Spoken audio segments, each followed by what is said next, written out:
Lah iya. Piyai kene ya men preso lek sak manten. Sak manten. Nyuwun sewu Bapak. Pripun? Nggih, nyuwun sewu para rawuh sedaya. Menika pancen Bapak kula Mara Sepuh menika kula kagum, hormat, bangga kalih kecerdasanipun.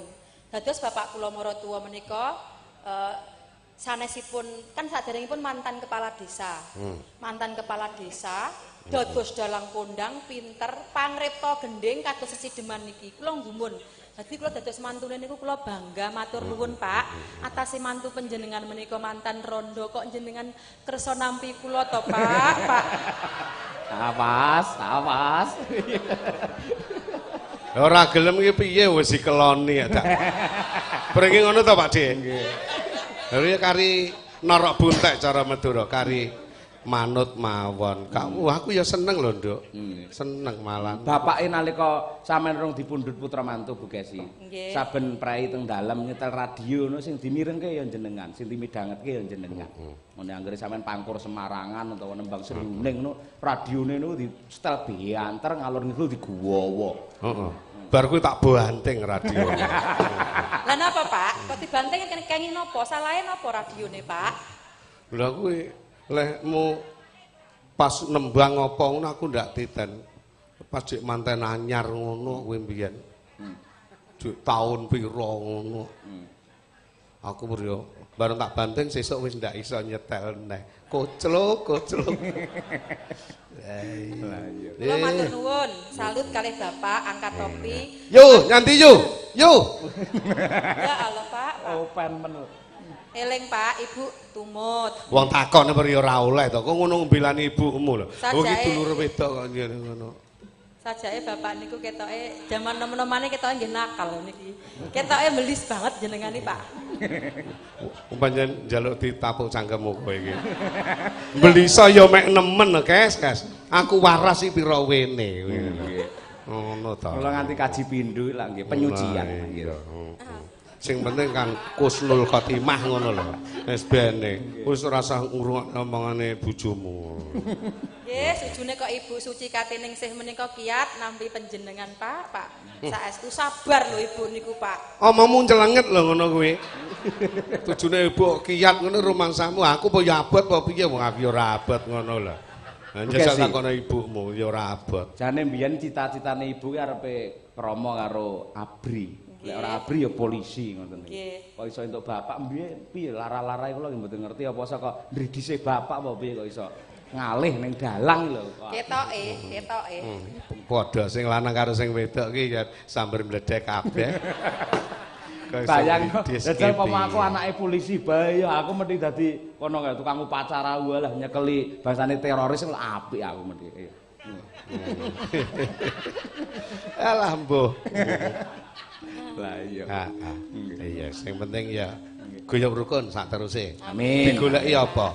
Wong wedok kuwi Mas, sak donya mbok kene to padha ae Pakde. Sabang merake wong wedok ya kuwi. Cara wedang kopi, padha bubuke, padha gulane. Sing beda apa to, Guys? Sing beda kan udekane kuwi, men. Nek diudek turu lho, ngondol bojomu engko. Ya Allah. Lha kuwi yo ngelmu lho nggih karaman nggih. Lah nggih kula nggih. Gonggo ora diturun karo putune ya ampun. Malah nemen sok gelar iki. Mbah. Nggih, matur nuwun Mbah Sakerun. Nggih. Sampun paring sangu jenengan lumantar karya panjenengan, karya tembang-tembang sesideman lan sanes-sanesipun kangge para seniman, kangge golek duit, kangge sandang pangan. Mengke kula nderek ndedonga upami panjenengan niki sampun alamargum, Pak. Ganjaran panjenengan niku mili tekan dhuwur. Dados jenengan ngripta gending niku menawi jenengan sedo niku mungkin terus mengalir ngantos jenengan teng akhirat. La ilaha illallah, la ilaha illallah, la ilaha illallah Muhammadur Rasulullah. Gamelan blimbing saja ya. Mboten, mugi-mugi tansah pinaringan panjang yuswa sehat. Kae mesti arep nguyuh lho, Nduk. Ya Bu Kesi, ya. Luweh becik paten nopo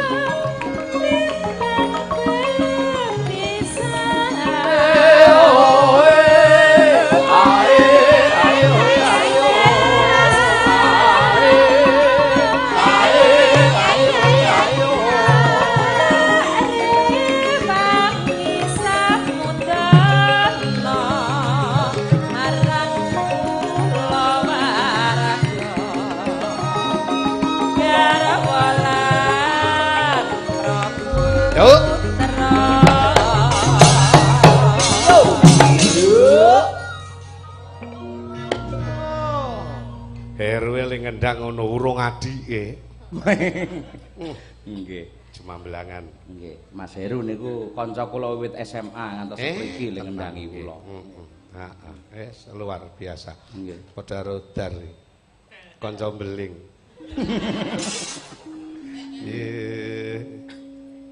Ya. Liwat. Liwat kincane tangismu kuwasan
mesa dibumboni neh.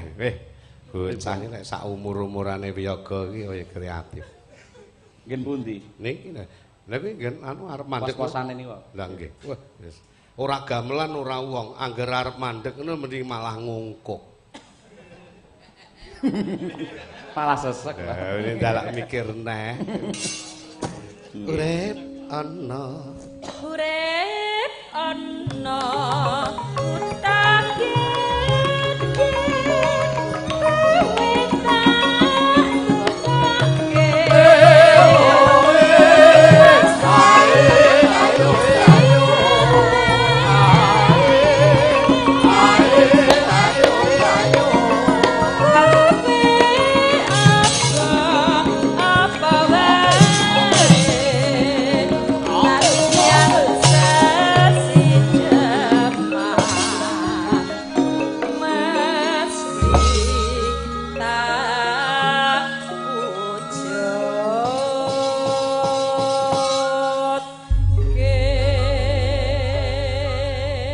mergo awakmu dosen aku arep nyalahne ya ora wani, guys.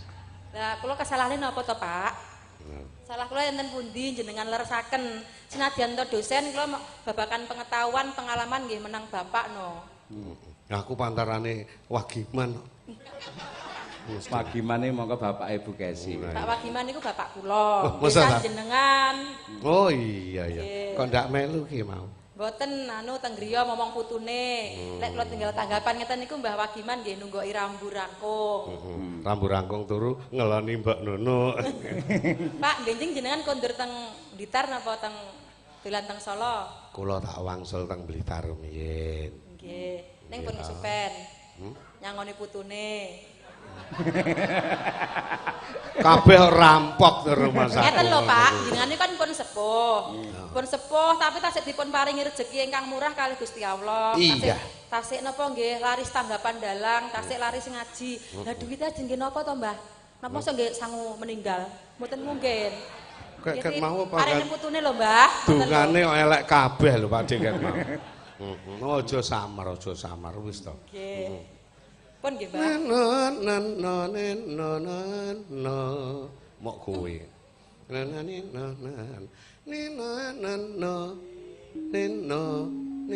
ndak dumpo. Ngono iki cara togel bar metu 19 neh. Kan dumpo to, Pak. Wae bar metu 19 terus selikur nggih, Pak Dik. Ndak penak lek mulek nang kono ngono kuwi. Padha ae. Dipraktekne Ibu Kesi ya mergo iki nggih acuan. Mumpung ketemu karo sing kripto. Ayo. Kowe apa wae Natyan sasideman. Kae sik. Nyanti kae, arep nyanti kae. Wis apik. Pun rampung to? Sampun. Nggih. Kandanyo kang sekar kadang. Oh, sik to dalange kowe wae kok. Terus ya, Pak. Kula pun nggih Mbah Kakung, petang minggah. Ning ngeten Mbah Sukron ngeten. Wau niku Pak Diono yakin mboten kok kula gawe-gaweaken tiyang sepuh niku mboten. Mboten, nggih. Paring dawuh ngeten. Kula remen lek teng YouTube Mbah Sukron lek joget ngoten niku lho. Nggih. Senes kula kok nggih alasan Pak Haji Diono sing ngongkon ya kowe asline. Mboten yakin niku Pak Diono ngendika ngoten. Gendinge apa to, Mas? Ah nderek jenengan serampat nggih saged walang kekek nggih oke. Ya Allah ya Allah. Jenengan kula pamerne teng geger mriki supados piyayeng mriki prisa. Wah, kejaba mubalek dalang pengarang lagu ya iso joget barang ngoten niku. Karuan ledan. Nggih. Ya mbul apa sak sirmu? Nggih. Anu wae Mas bagus yo Mas. Yo. Oh, walang kekek ya iso. Ayo nggih. Disumbut nih. Nyuwun tepuk tangan para pamriksa kagem Mbah Sukron. Terus saya kula senes dagelan lho Pak nggih. Yo.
Tulung agungan Mas.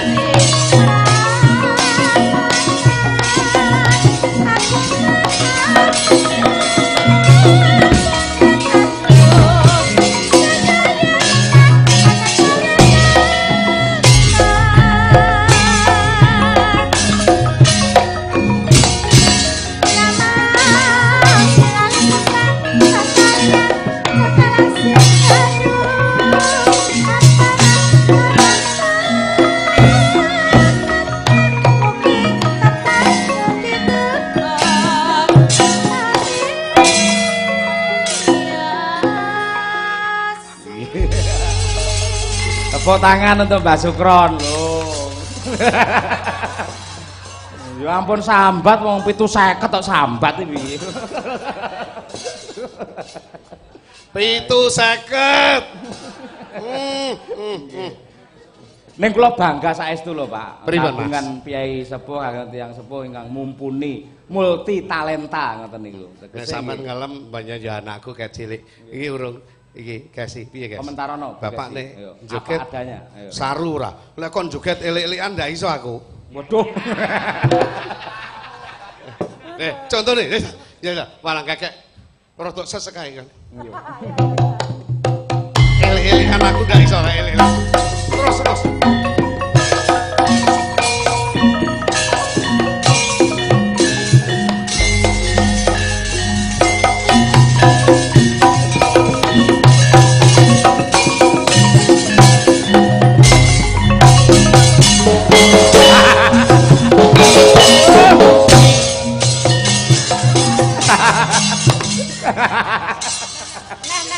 Asu. Bagus raturan. Aku lek elek-elekan ndak iso ngono kuwi. Kowe berangkate dudu dagelan kok. Gumunku lho. Kuwi lek sinawi lho kapan kok ya iso nerokne Mas Yogi Bagong lho ya. Mbah. Dalem. Malih no Mbah, mosok namung sedilut. 750 tok, Mbah. Malih, Mbah, sing rada suwe sithik. Mengko kalau didone gelar. Takon karo sing mresani ya jal piye? Takon karo sing mresani. Bapak-bapak Ibu-ibu, nyuwun sewu, Mbah Sakron jeget malih purun nggih. Wah, kaya ngono lho. Nggih. Kowe iki aku dobel lho ya suwe yo. Pak, dalang iki kabeh mesti ambek iki lho diatur ngono ki priye. Benjing kula tambahi sangune, Mbah. Tonggo mboten napa-napa kula, Mbah. Kaya sugi yo.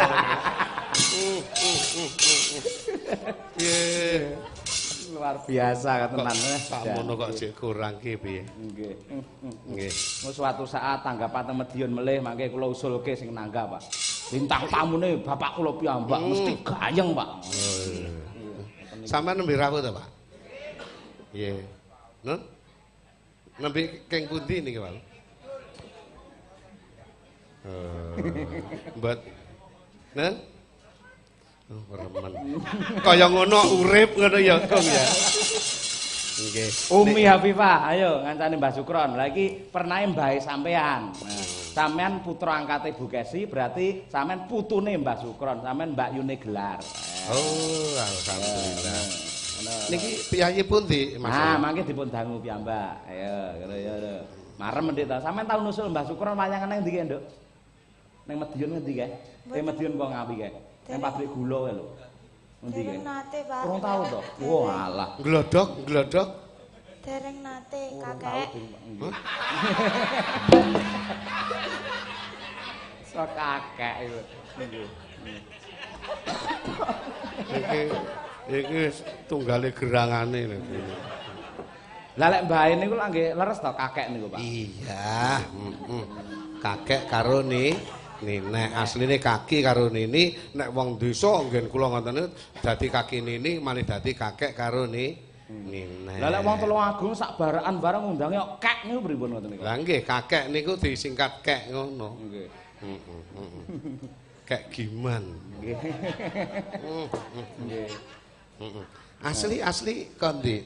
Nduk. Kula saking Pulung Ponorogo, Kek. Oh. Namu dene kalau sapa ki mau. Nggih. Badang tumbungan ya. Nggih, Kek. Nama lengkap sapa, Nduk? Men Mbah Sukron Preso. Sapa asmane sapa sing jangkep sapa? Umi Hafifah, Kek. Umi Hafifah. Ya Allah, jenengmu Islami ndak salah dosa kowe. Jenengmu wis nggawa donga kok ngono. Piye sire? Sampeyan ning omah Jaten kono apa? Nggih, Kek. Oh, nderek kono. Nggih, Kek. Kek aja akeh-akeh to, dulek ngasu ki. Lah aku ora iso gerak lho iki pangati nggih Kek, anu Kek. Ngono. Lah iya. Menika nggih dipun pundhut kalian Pak Diono. Mangke Umi ampun nganti ketinggalan Pak Dalang. Oh, iya. Mumpung malam Minggu mboten malam masuk sekolah, niki kula kanthi mriki. Tasik sekolah, Nduk. Nggih, Kek. Wonten pundi? Wonten SMKI, Kek. Oh, terus aja leren. Keke sing akeh, Nduk. Wingko lek sing iki Pak D loro iki gelem ngitung, sok sing metu kuwi lho, Pak D. Keke ping pira ngono kuwi. Nen saya kula dudu dagelan, Pak. Kula maratuwani kek sih ngene. Sampeyan nembango men di apa kuwi jenenge diapresiasi karo Mbah Sukron. Mumpung ketemu karo Mbah Sukron pamane cengkok sing kurang bener, kurang kepenak ngono ben dibenake. Ora apa-apa to? Nggih, Pak. Nggih Pak, ngoten ya. Nggih, Pak. Nek karo kae? Nggih, Kek. Nah, iya. Iya. Panjenengan keranjingan demi tenan iki. Gak apa-apa to ya, Pak nggih, Pak nggih. Sidak papat karo nyandi parane. Ambak asring sampean Mbak Umi nembangke podang kuning. Ning gandeng pancen iki ditresnani piyai akeh. Oh. Mula ya aja bosen-bosen. Nah, ngaturake podang kuning nggih. Nggih, Pak. Nggih, dibawani. Nggih, Pak. Nek nyeluk iki kaya piye? Bu Kesi lha nyeluk piye sampean? Ibu, Pak. Oh, Ibu. Nggih. Niki nyeluk iki. Masih Bu Kesi iki. Pak Po. Pak Po, nyeluk Pak Sukron. Kakek. Panggah. Diubengne panggah lho, Ade. Diubengne panggah kalah. Nggih. Wah, dijo laras nang omah Jon. Wah, angger kelire ketoprak tutup sing ngarep, mburi ku wis. Nggih. Luar biasa. Kok apa, Nduk? Tak melu gatekke jasa to. Munggah iya munggah. Men cetha sing padha mriksani. Nah. Nyuwun sewu nggih Kakek Sakrun Suwanda. Ya iki anake putu iki ya kok ngono. Wis Kakang Ade tembunge karo mboke. Sing beneri Kakek Sukron Suwanda. Aja melu-melu bugasi. Nggih, Pak. Sing dicontoh, sing ditiru sing apik-apik. Nggih, Pak. Kowe ngerti sukron ki tegese apa? Mboten, Kek. Sukron ki syukur. Kaji sukron berarti kaji syukur. Nek diwalik syukur kaji yo iki. Iya. Ning kan ra ketangkep nggih, Pak De. Kang apa? Nadyan wujud temong peksi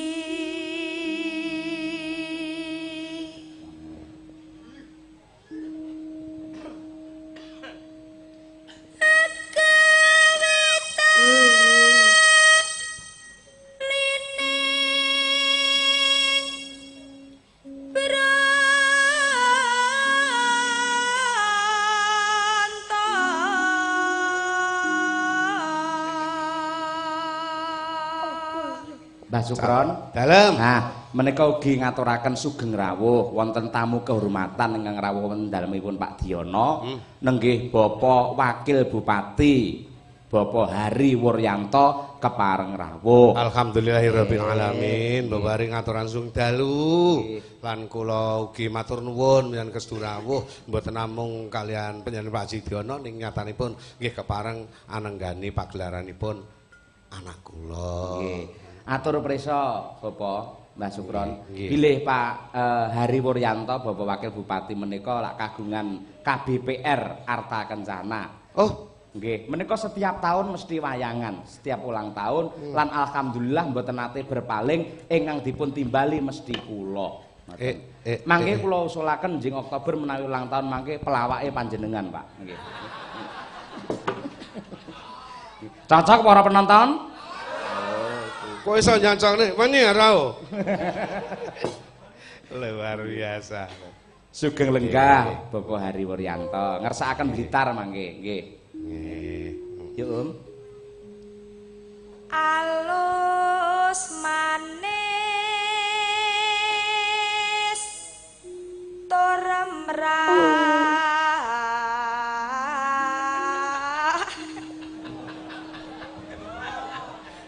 Cengkokmu kok kaya tai keli ngono modele.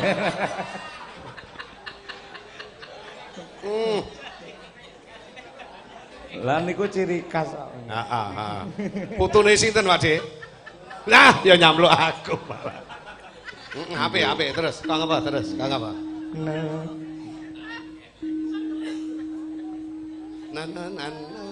alus manis tur mrah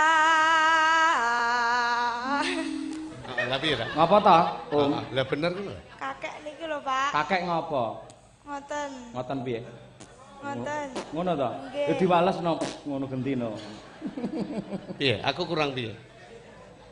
anu kek anu Ngenyek cengkoke sampean ngono to? mboten Lah kok ngono? duka Pak Duka Pak iku. Kakek ora ngopo-ngopo kok ya. Nggih. Mung ditunggoni karo anu Mbah Sukron menika wonten putra wayahipun Mbah Sakri Suwargi. Loh, nggih to? Tole Nabil neneng ya. Ah ndi bocah endi le? Ah nggih niki sangat berprestasi menika wayanganipun ambak tasik lare ning luar biasa. Iya betul. Aku ngandel iki. Ndelok prejangane iki kaya mbahe iki. Mbahmu karo aku ngene. Cara wong Jawa Timur no gandeng. Alah. Nggih. Nggih. Terus le sinau ya le Nabil, ayo tingkatkan prestasimu wis to. Percaya wae anggere sampean sinaune sregep, alam tidak akan memungkiri mesti bakal ngangkat derajat kamulyane sampean. Wis tenan. Mediun hadiningrat. Nggih. Sok sindene iki ya. Pelawake kek Sukron ya. Aku percaya wis gek lali gek ora, gek lali gek ora. Nggih. Iya, ayo Ndek. alus manis tur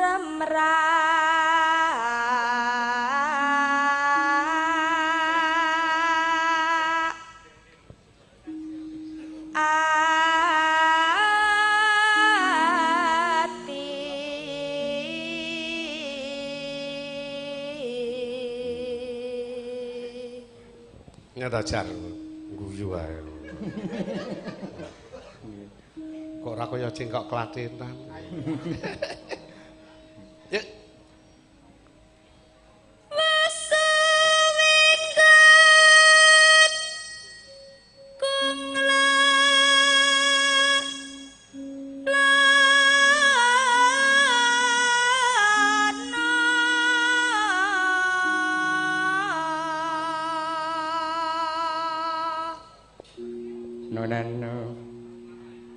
golek isi podang jenah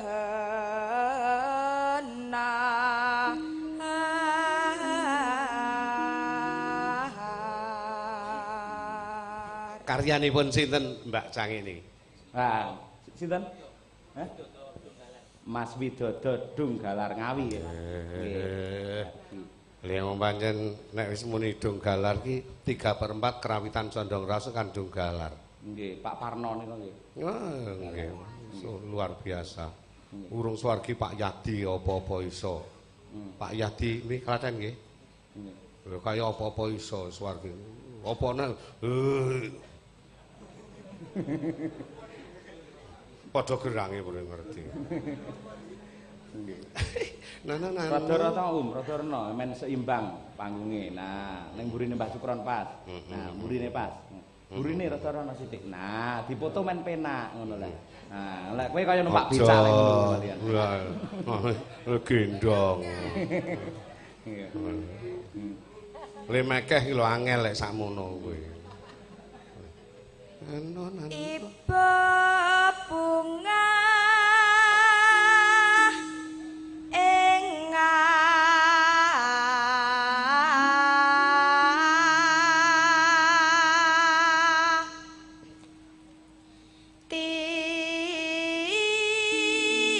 Yo. Nyandi kowe. Ya diopeni ya. Wis kono ae lho. Nyanding bisa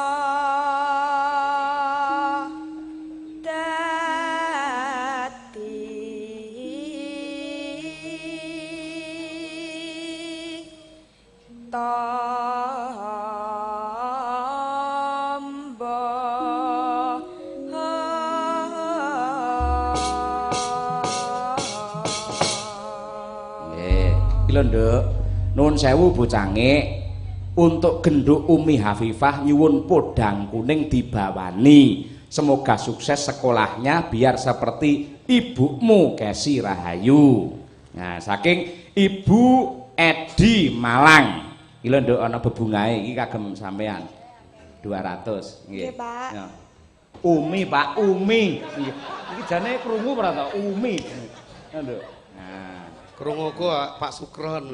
Matur nuwun, Pak. Heeh. Sampeyan sing ngancani nembang sapa? Ki mau? Kakek, Pak. Kakek. Ya satu siding karo kakek dicaosi kakek. Ayo. Monggo, Kek. Nggih. Ndak kabeh ta, Nduk.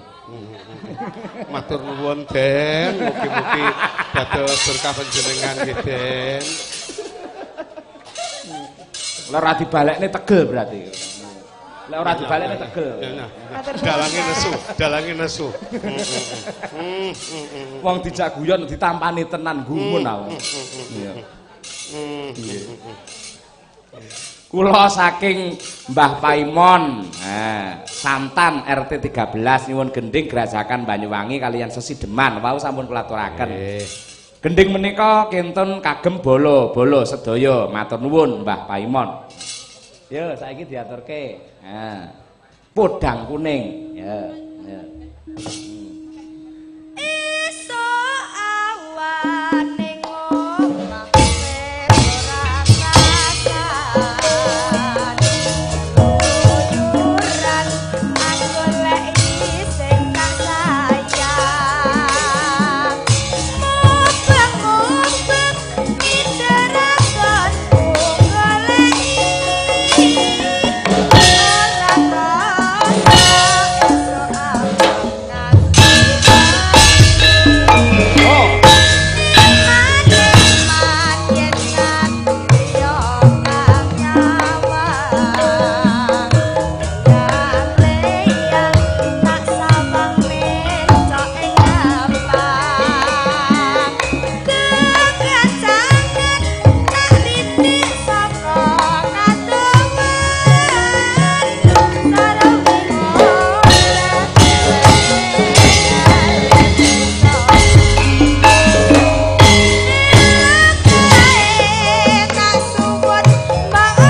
Tepuk tangan para kadang untuk Umi Hafifah.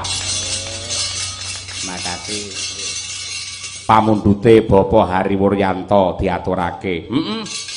Ngersakake Blitar. Anu gendho Anis, ayo. Karo Diajeng dan Mbak Tutik serta Mbak Uun berempat. Ayo. Ayo. Lagu Blitar. Blitar. Pamundhute Bapak Wakil Bupati. Ya, kabare wingi bar hari jadi. Selamat sukses untuk Kabupaten Madiun. Ya, Yo, diaturake, Cok, lagu Blitar. Dados.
Mbah Sukron entuk putu neh. Bocah sampir. Nggih, bocah sampir niku pas lahir pas enten tiyang layangan nggih. Nggih, kuwi lek ngandel ora ngandel ya mboten napa-napa, Mas. Nggih. Kok nyawangake dikira sing gayaku ngono le. Nggih. Nggih. Lanang apa wedok kok nganti ra cedhak? Nggih. Heh? Jaler nggih. Nggih. Kok dituki gelang ya? Nggih. Oh, njaluk mic. dipangan, Pak. Heeh. Lah nggih, niki putrane sinten, Bu? Tak gerasi gegermu. Iso putrane mboke. Nggih. Nggih. Sukses lah. Nggih. Mangke tetep gara-gara tak selenggah to, Pak? Kowe ya balane dalange iki, Mas. Oh ya kula janji kalih sampean mengke nggih, Mas nggih. Nggih. Sinten asmane wau? Nggih. Pak Rasman, nggih. Ampun kondur Pak Rasman, mangke dipun reptakaken